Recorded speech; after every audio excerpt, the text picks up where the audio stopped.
The symbol of knowledge के नाम से प्रख्यात डॉक्टर भीमराव अंबेडकर की जयंती हाल ही में 14 अप्रैल को मनाई जाने वाली है। अंबेडकर जयंती आज एक विशाल उत्सव का रूप ले चुकी है। नीले झंडे, रैलियां और प्रतिमाओं पर माल्यार्पण इसके मुख्य प्रतीक बन चुके हैं। हालांकि यह उत्सव शोषित वर्गों के लिए आत्मसम्मान और सामूहिक पहचान का प्रतीक है।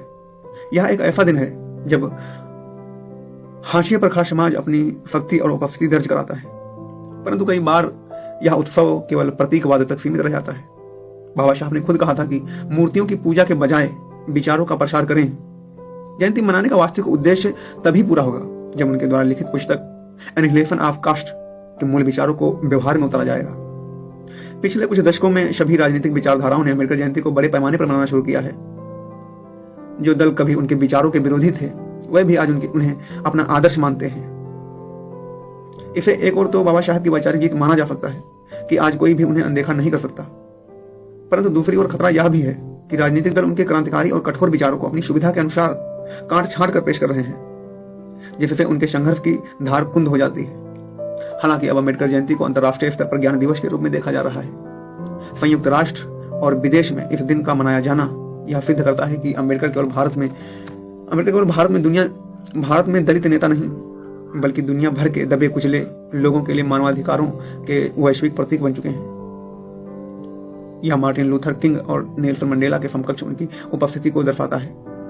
सांस्कृतिक दृष्टि से देखें तो अम्बेडकर जयंती दलित और वंचित समुदायों के लिए किसी भी धार्मिक त्योहार या नववर्ष से बड़ी हो चुकी है।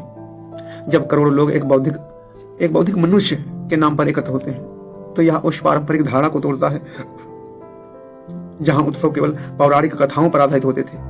यहाँ उत्सव का आधार तर्क और विज्ञान के साथ न्याय भी है। हालांकि यह भी है कि जयंती के शोर शराबे में वह अकादमिक और बौद्धिक चर्चा कम होती जा रही है, जिसके लिए बाबा साहब जाने जाते थे। इसलिए आवश्यकता है कि जयंती के अवसर पर शिक्षा, आर्थिक असमानता और न्यायपालिका में प्रतिनिधित्व जैसे गंभीर मुद्दों पर बहस होनी चाहिए।